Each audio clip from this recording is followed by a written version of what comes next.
Hello. So first of all, let's see the setup I have here for these proof of concept. We have a target, an NRF52 based not so smart lock with APR protect enabled. So read back protection is enabled on the chipset, so we cannot connect SWD and OpenOCD and dump the firmware yet.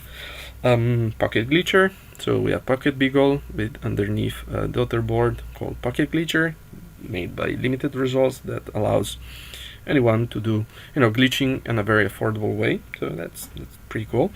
J-Link clone with exposed on a 3.3 volt power rail, which will power the target. This is quite inexpensive and quite nice because of the 3.3, which the original J-Link does not have exposed except if you do some hack of it. And then we have a USB hub, which is controllable through the computer.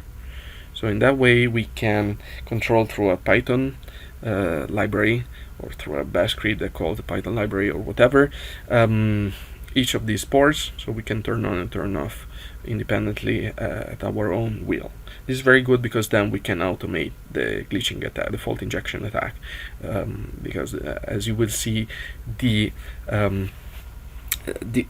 attack is a Python script that controls the PocketGlitcher, which practically what it does is at every boot of the target device MCU, it will, after a certain amount of time in milliseconds, will send a pulse of a specific width to the target, and that will eventually unlock the APR protect feature. Of course, it is not like one shot, one kill, so you need to change slightly the settings. So for doing that, there is this Python script that does iterates all over with different settings, and every time we need to turn on and off again the target and the J-Link to connect OpenOCD and check if whether the APR protect was disabled or not to dump the firmware. So now first of all, let's see if we can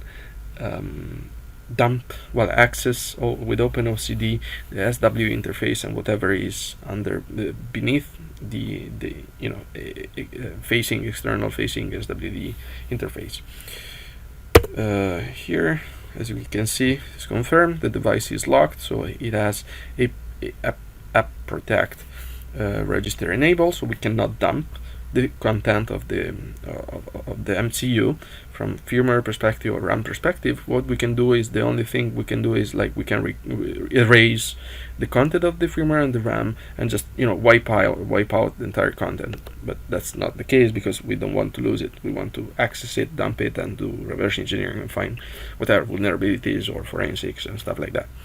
So what we do is we prepare for Python the script to run, but first I wanted to show you the setup with the oscilloscope. So we have an oscilloscope. This is not needed, it's not mandatory, it's not a requirement for a basic setup of this PocketGlitcher.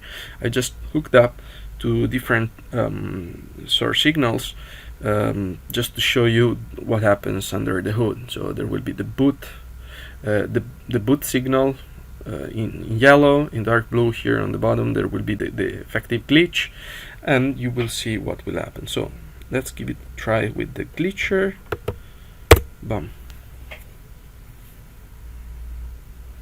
As you can see, this is the boot time. Here quite visible is the glitch, and here is changing because as you can see here is trying different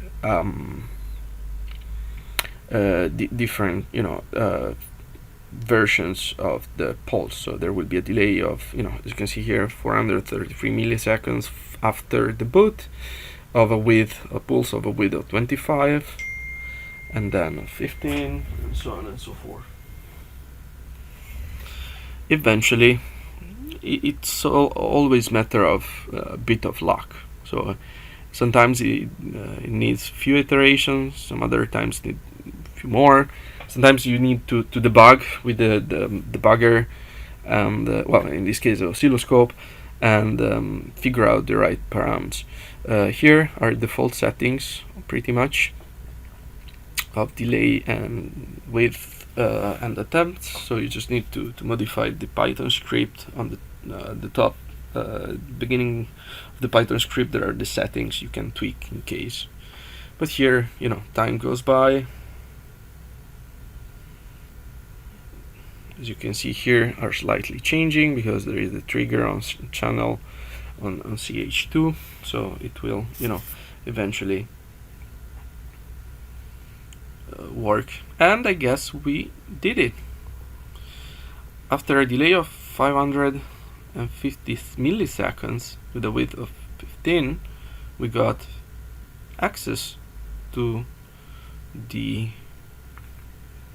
debugging interface through SWD interface. Now it's dumping the firmware, so soon we should get, you know, positive feedback. So as you can see here, this is the right glitch at the right time. Let's see. Okay, here we got it. So firmware has been done, SWD has been reactivated. So now we can launch OpenOCD, an OpenOCD session without rebooting power, you know, without making a power cycle, so turn off and on again. The target is still disabled. So now if we do a next dump of the dump bin, we should see some data. As we can see here, that there is some gibberish. It's not just like, you know, 0023 showing that means that it didn't succeed, or just all zeros or all F. So now let's try something like grabbing. So this not so smart lock is called Slock. So let's see if there is some reference to Slock. And yes, indeed. So yeah, we managed to dump the firmware. Now what about trying again with OpenOCD? Okay, still there. Now as you can see, there is different outdoor respect the first time we tried, so we can access OpenOCD, well, the NRF52 through OpenOCD. So now we do telnet localhost 444, and voila, we are in. Targets running. Let's hold it again. Target, sorry, targets, yes, halted. Reg, can access all registries. Yeah, sure, yeah, all good. So we are done. Now we have unlocked the firmware. Well, we bypassed the protection with this glitch, and we can, you know, do reverse engineering of the firmware, or eventually we can, now that we have access through OpenOCD, we can flashback by first disabling app protect. So then after this time, once we flash back with the firmware, the NRF52 MCU will be unlocked, so persistently. So we will not need to do again, you know, fault injection attack. So anyway, nice tool, affordable, and, you know, is in line with my way of thinking, like make things not necessarily difficult, affordable, easy for many people to access it and to play with. So again, you just need PocketGlitcher and the Pocket Beagle, and of course, you know, debuggers and stuff like that, and, you know, good, you know, microscope or probes, you know, to solder those wires. But at the end, you don't need $1,000 oscilloscope. It just, you know, was for me, for, you know, showing you what is happening under the hood. Anyway, thank you again. Stay safe, stay legal, and bye.